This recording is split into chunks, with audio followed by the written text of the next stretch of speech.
"You're done, Evelyn. Your position no longer exists." The words hung in the air like smoke after an explosion. I sat frozen in the glass-walled conference room at Virex Systems, watching CEO Marcus Calloway's mouth move, but barely processing the corporate doublespeak that followed. Restructuring, organizational efficiency, strategic realignment. All fancy words for the same brutal truth. I was being erased. 11 years. I'd given this company 11 years of my life. I'd rebuilt their entire client management infrastructure from scratch. I'd saved their biggest accounts when incompetent executives nearly destroyed relationships worth millions.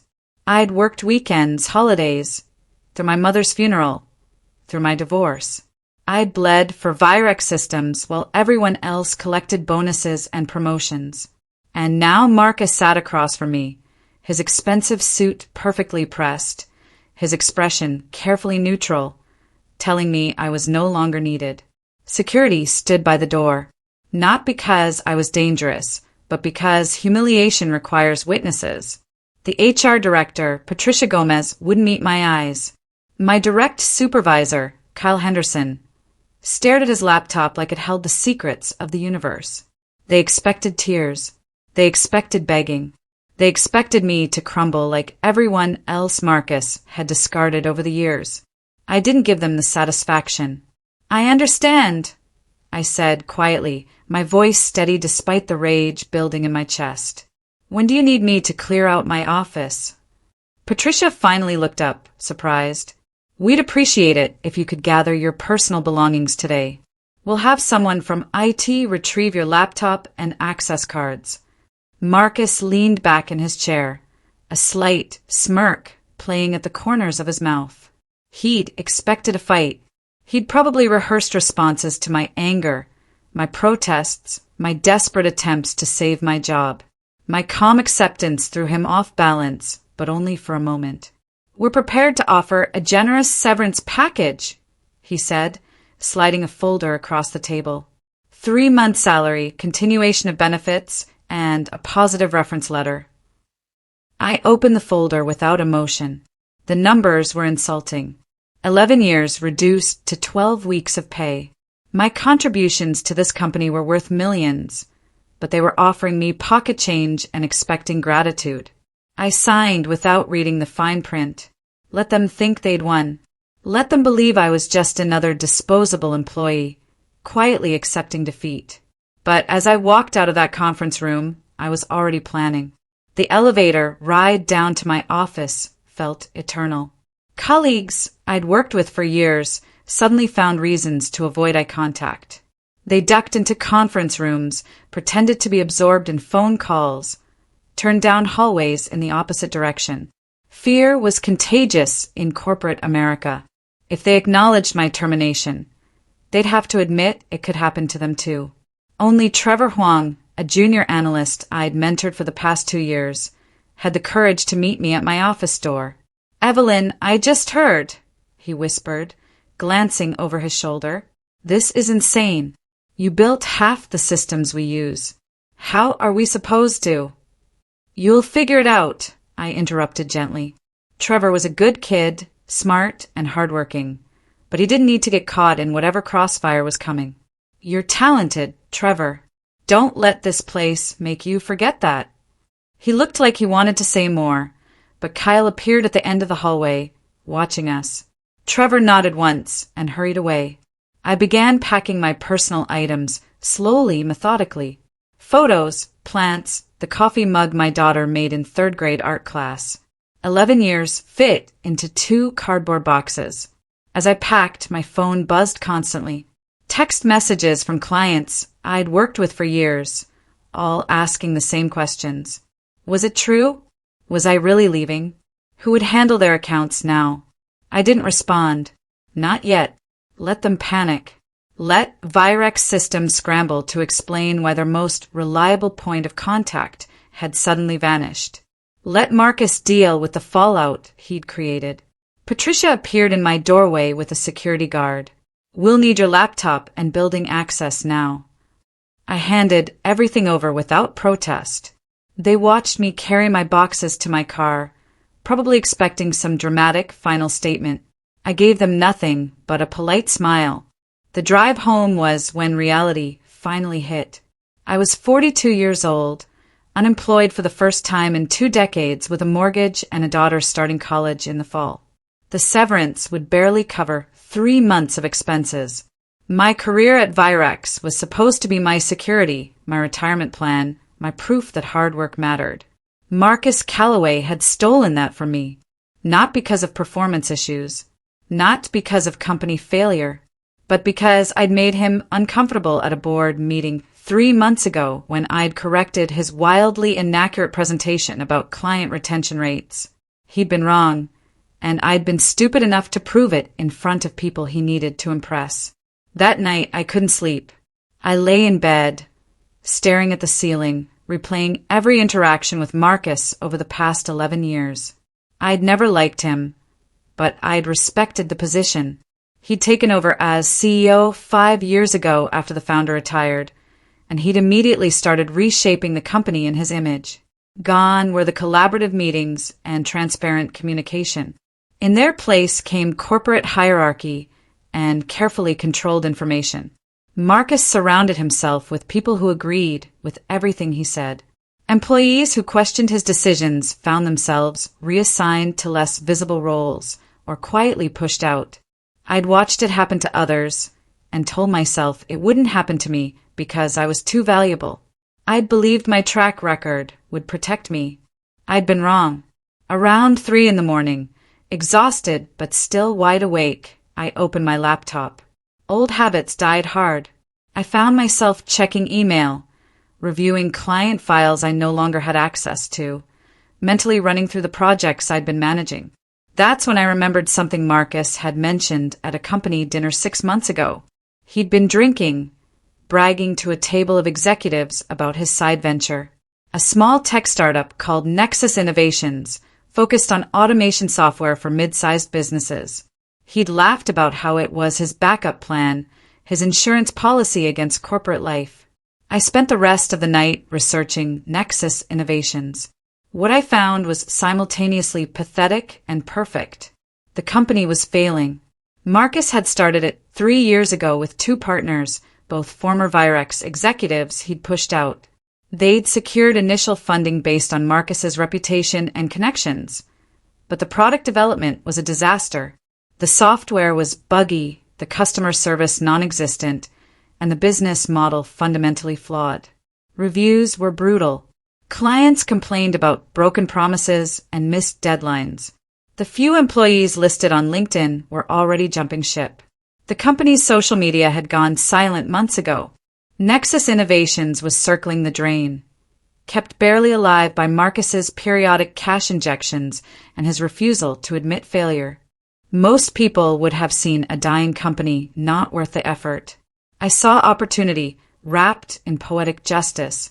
Marcus had built his entire identity around being a successful CEO, a tech industry visionary, a businessman who never failed. Nexus Innovations was his vulnerability, the one thing he couldn't spin or delegate away.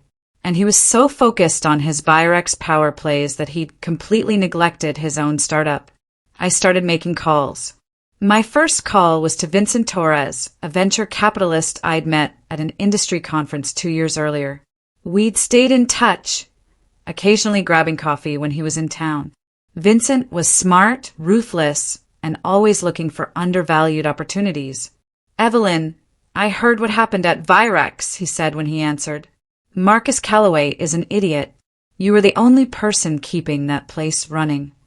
"I appreciate that, Vincent. Actually, I wanted to talk to you about an investment opportunity." I laid out everything I'd learned about Nexus Innovations. The failing product, the exodus of talent, the desperate cash situation. Vincent was quiet for a long moment. "You want to acquire Marcus's startup," he said finally. "That's bold. What's your play?" "Turn it into something functional. Nexus has good bones underneath all the mismanagement. The core concept is solid. With proper leadership and actual product development, it could be profitable within 18 months. And Marcus, loses his backup plan, loses his reputation as someone who can build successful companies, loses the respect of everyone who watched him force me out. Vincent laughed, the sound sharp and appreciative. I'm in. How much do you need? We spent the next hour working through numbers. Vincent would provide initial funding in exchange for equity. I'd leverage my severance and savings for additional capital. We'd approach Nexus's current investors with a buyout offer they couldn't refuse, emphasizing the company's declining value and Marcus's divided attention. The next week moved fast. Vincent connected me with attorneys who specialized in corporate acquisitions. We formed a shell company to disguise my involvement, approaching Nexus's investors through intermediaries. The pitch was simple. Marcus Calloway was too busy with Virex to properly manage Nexus Innovations, and the company's value was plummeting. We were offering a fair price for a failing investment, allowing them to cut their losses before complete collapse. 2 of the 3 major investors agreed immediately. They'd been watching their money disappear for months and were relieved someone was offering an exit.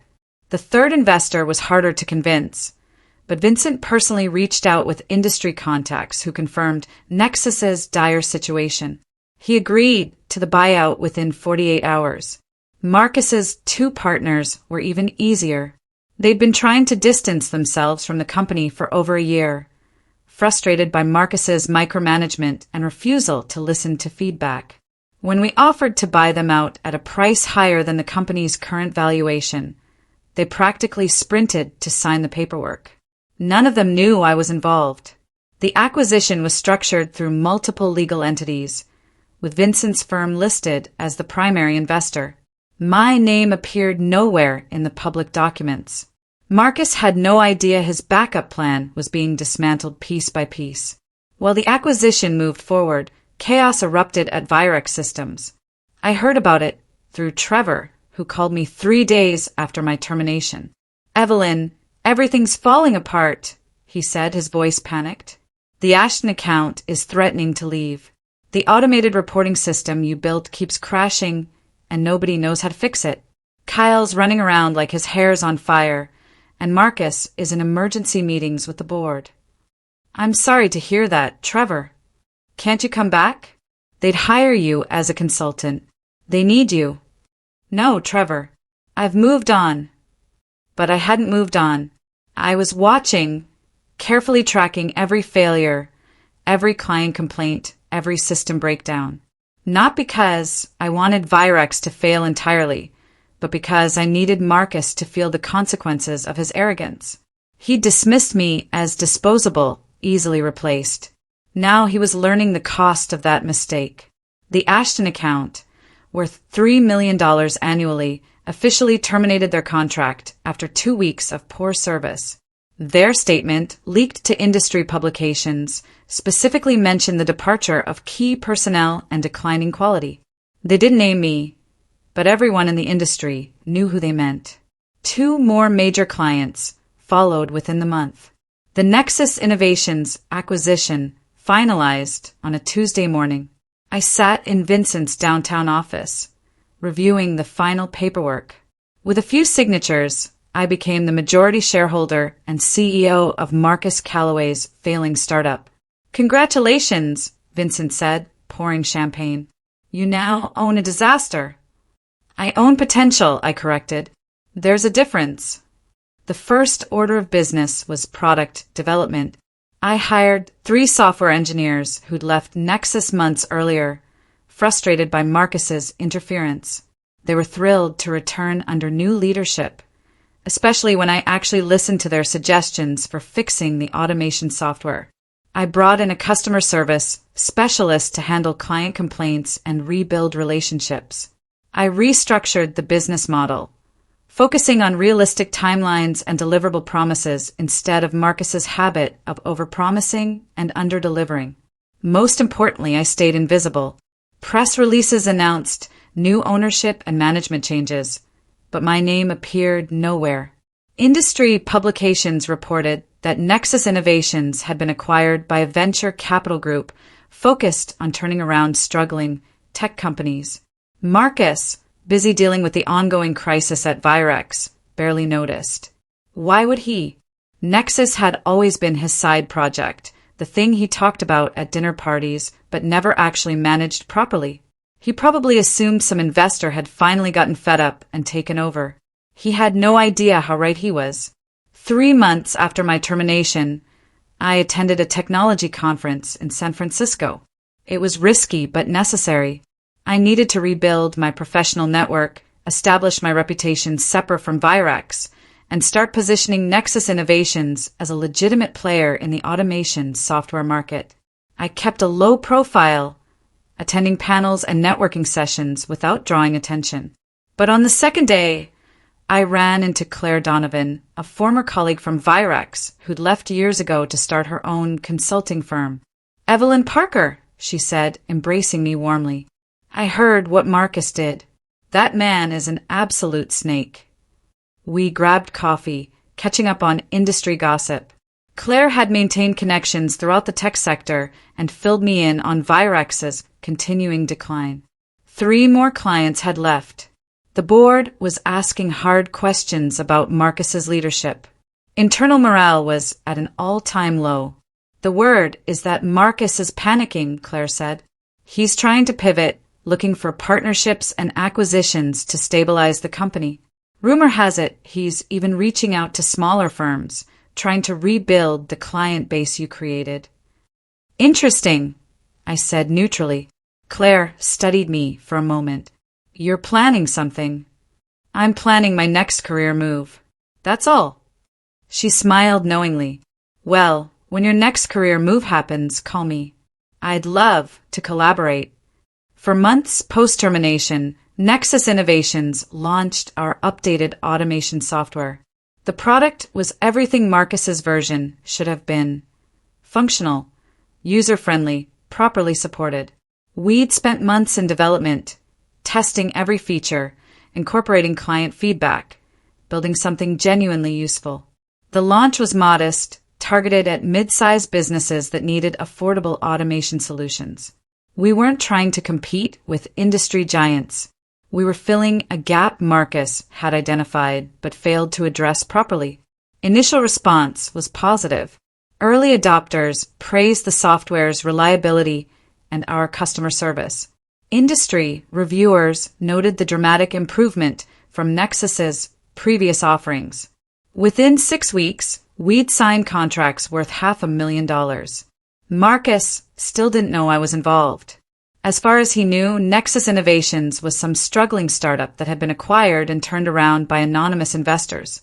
He was too busy trying to save Virex to pay attention to his former side project's resurrection. But others noticed. Vincent started receiving inquiries from investors interested in Nexus's turnaround story. Tech publications requested interviews about our development process and business model. Industry analysts began listing us as a company to watch. I stayed out of the spotlight, running operations behind the scenes. My time would come, but not yet.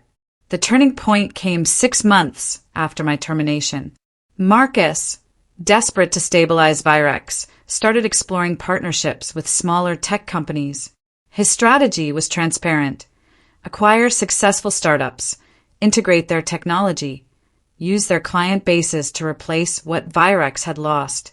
Kyle Henderson, still my former supervisor and apparently still terrible at his job, reached out to Nexus Innovations with a partnership proposal. The irony was exquisite. The email, addressed to Nexus leadership team, outlined Virex's interest in collaboration. They wanted to license our automation software, integrate it into their existing systems, and leverage our growing client base. In exchange, they offered access to Virex's resources and Marcus's industry connections. I read the proposal 3 times, savoring every word. Marcus Calloway, the man who destroyed my career, was now begging to partner with my company. He had no idea he was asking me for help. Vincent called within an hour of receiving the same proposal. "Tell me you're going to reject this." "I'm going to reject this," I confirmed. "But not immediately. Let them wait. Let them wonder." Let Marcus feel what uncertainty tastes like. We left Virex's proposal unanswered for 2 weeks. While Marcus waited for Nexus's response, more dominoes fell at Virex. The board, frustrated by continued client losses and declining revenue, started investigating Marcus's leadership decisions. Someone leaked the severance agreements of employees he'd terminated, including mine. Industry publications ran stories about Virex's toxic culture and executive incompetence. Trevor called me again, his voice barely above a whisper. "Evelyn, there's talk about replacing Marcus. The board is looking at external candidates. People are updating their resumes." "What about you, Trevor? Are you okay?" "I'm surviving, but I miss working with you. This place used to be about innovation and problem solving. Now it's just politics and fear." "Then leave, Trevor. You're talented enough to work anywhere. Don't waste years of your life in a place that doesn't value you." He was quiet for a moment. "Did Marcus really fire you because you corrected him in a meeting?" "Yes. That's insane. That's ego I corrected. And ego always costs more than people realize." After we hung up, I drafted Nexus's official response to Virex's partnership proposal. The letter was professional, polite, and absolutely final.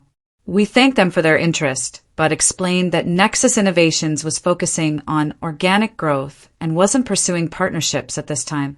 I signed it personally as CEO of Nexus Innovations. My name appeared in clear, bold letters at the bottom of the page. Kyle called within an hour of receiving the rejection letter. His voice was strained, confused. Evelyn Parker? You're running Nexus Innovations." "I am. Did you need something, Kyle?" We had no idea. When did this happen?" 6 months ago. Around the same time Marcus decided my position at Virex no longer existed." Silence stretched between us.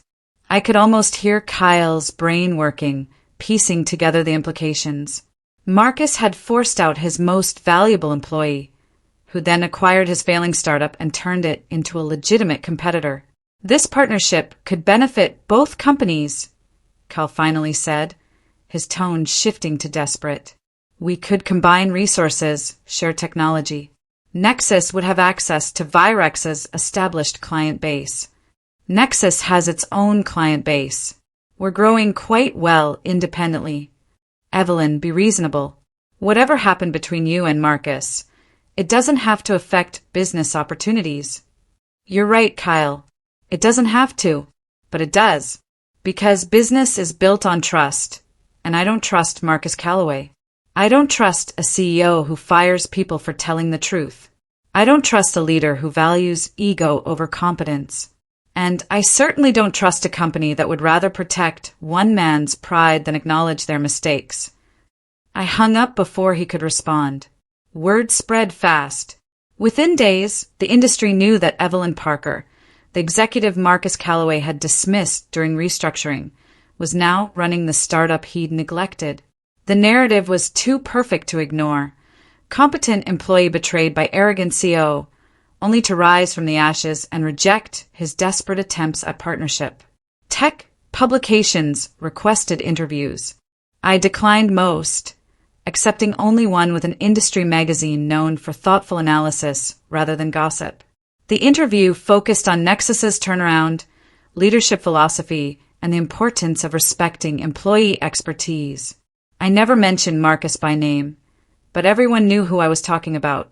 There's a tendency in corporate culture to confuse authority with competence, I told the interviewer. Just because someone has a title doesn't mean they have the right answers. The best leaders surround themselves with people who challenge them, who bring different perspectives, who aren't afraid to say when something isn't working. Leaders who punish honesty create cultures of fear and mediocrity. The article ran the following week with the headline, "How One CEO Turned Rejection into Revolution." My photo appeared alongside quotes about authentic leadership and the cost of corporate ego. The story was shared thousands of times across social media and professional networks. Marcus's name never appeared in the article, but his silence spoke volumes. 2 years after my termination, Nexus went public. The IPO exceeded expectations, valuing the company at $75 million. My shares made me wealthy beyond anything I'd imagined during my Virex years. More importantly, I'd created something sustainable, something that would outlast any single leader's ego. Vincent threw a celebration dinner the night of the IPO. To Evelyn Parker, he toasted, who turned the worst day of her career into the best decision she never wanted to make. Claire was there, along with Trevor and other Nexus employees who believed in the vision. We celebrated not just financial success, but the validation that building something right, even from wreckage, was always worth the effort. The industry publications that had once covered my termination now wrote feature stories about Nexus's success. I did more interviews, speaking openly about leadership, resilience, and the importance of valuing people over politics. My story resonated with professionals across industries who'd experienced similar betrayals. I became a speaker at conferences, not because I sought attention, but because I had something worth saying. I talked about the cost of ego-driven leadership, the power of authentic culture, and the reality that no one is truly disposable. We just work in systems that sometimes forget that. Young professionals reached out, sharing their own stories of being underestimated, overlooked, or wrongfully terminated. I responded when I could, offering advice and encouragement. The common thread in every story was the same. Someone in power had chosen ego over excellence, and talented people had paid the price. But I also shared the truth that sustained me through the darkest days. Endings are opportunities in disguise. Every door that closes forces us to find windows, and sometimes those windows lead to places better than we'd imagined. Marcus Calloway faded from the industry entirely. Last I heard, he was doing consulting work for small firms, a far cry from the CEO position he'd once held. Some people called it karma. I called it consequences, finally catching up to choices. 3 years after my termination, I stood in Nexus's expanded headquarters, overlooking the city where I'd once packed my belongings into cardboard boxes. The company employed over 100 people now, with offices in 3 cities and plans for international expansion. My daughter was in her junior year of college, studying computer science. She'd interned at Nexus the previous summer, working alongside Trevor's team. Watching her navigate the professional world with confidence I'd had to learn through pain made every difficult moment worth it. I thought about that day in Virex's conference room, sitting across from Marcus as he destroyed my career with corporate platitudes. I thought about the humiliation, the fear, the crushing uncertainty of starting over in my 40s. If I could go back and prevent my termination, I wouldn't. That moment, as painful as it was, became the catalyst for everything I'd built. Marcus had intended to diminish me, but he'd accidentally freed me from a system that never valued my full potential. I'd spent 11 years making other people successful at Virex. At Nexus, I'd finally made myself successful while lifting others along the way. The difference was profound. The final piece of closure came unexpectedly. I received an invitation to speak at a leadership summit, sharing a panel with other executives who'd navigated career disruptions. The topic was resilience and reinvention. During the Q&A session, someone asked, "Do you ever regret how things ended at your previous company? Do you wish you could have saved your position?" I considered the question carefully. Regret assumes I lost something valuable. I didn't. I lost a job that didn't value me, a leader who felt threatened by competence, and a culture that prioritized ego over excellence. What I gained, freedom, ownership, the ability to build something authentic, that's worth more than any position I could have saved. What would you say to your former CEO if you could? Nothing. I already said everything that mattered by building something better than what he destroyed. Success isn't about revenge or proving people wrong. It's about proving yourself right about your worth, your capabilities, your refusal to accept being disposable. The audience applauded. After the panel, dozens of people approached me, sharing their own stories, asking for advice, thanking me for articulating experiences they'd struggled to express. I realized then that my story wasn't just about Marcus Calloway or Virex Systems. It was about every person who'd been underestimated, dismissed, or destroyed by leaders who confused authority with competence. My success was their validation, proof that talent and integrity could win even when the game seemed rigged. I still think about that moment sometimes, sitting in the conference room, hearing those words, feeling the ground shift beneath everything I'd built. Your position no longer exists. Such a clinical way to destroy someone's life. But I also think about what came after. The fear that transformed into determination. The humiliation that became fuel. The ending that was actually a beginning I never knew I needed. Marcus taught me something valuable, though not what he intended. He taught me that my worth wasn't determined by anyone's opinion, title, or power.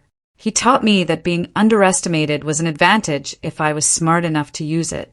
He taught me that the people who dismiss you often create the exact conditions for their own downfall. Most importantly, he taught me that losing everything, job, security, identity, could be the moment I finally took control of my own story. Nexus Innovations is more than a company now. It's proof that competence outlasts ego, that integrity builds more than politics ever could, and that the people deemed disposable often become the ones who change industries. I built something Marcus never could. A legacy based on respect instead of fear, innovation instead of control, truth instead of carefully managed image. Sometimes I drive past the old Virex building, which now houses a different company entirely. Virex Systems collapsed completely, absorbed by a competitor who gutted the brand and scattered the employees. The empire Marcus fought so hard to control no longer exists. Nexus thrives. We just announced a new product line, partnerships with 3 Fortune 500 companies, and plans to double our workforce by next year. Industry publications now use us as a case study in successful corporate culture and sustainable growth. I received one final message from Marcus a few months ago, not through email but through a mutual connection. He wanted me to know he was proud of what I'd accomplished and hoped there were no hard feelings. I laughed when I heard it. Proud. As if he had any right to claim connection to my success. As if his destruction of my career deserved acknowledgement alongside my reconstruction of my life. I didn't respond because there was nothing left to say. Marcus Calloway was a cautionary tale, a reminder of what happens when ego replaces leadership. I was the proof that being forced out, underestimated, and dismissed could be the beginning of something extraordinary. Every morning, I walk into Nexus's headquarters and see people building careers in an environment that values them. I see innovation flourishing without fear, collaboration thriving without politics, and success measured by integrity instead of hierarchy. That's my revenge. That's my victory. That's what happens when someone tries to make you disposable and you refuse to accept their definition of your worth. Marcus forced me out during restructuring. So I acquired his startup and ended his career. But more importantly, I discovered my own.